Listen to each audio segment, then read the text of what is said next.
তোমার হাতে তো হবে না, অল্প দাও। ঠোকে ঘরে দুশো বৃষ্টির একটা ঠোঁটের কোনায় সুখ লেগে থাকে ভিজে যায় একা মাটা আজ মেঘে পিয়নের সে গল্প কোথায় সেই হাওয়ার মতো যদি তরকারি এটা আমায় আর গোছে লেখা যত একটু খাই দাও, লেজা খাবে।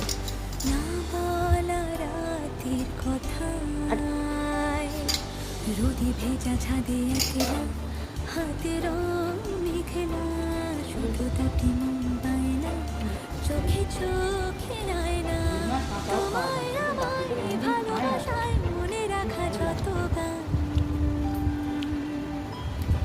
অল্প দাও। ভালোবেসে সখী নিভৃতে যতনে আমার নামটি লিখো একটা আলু দাও, তোমার মনে একটা আলু দাও। আমারও পরাণে যে গান বাজিছে তাহার তালটি শিখো তোমার চরণ মঞ্জিরে ভালোবেসে সখী নিভৃতে যতনে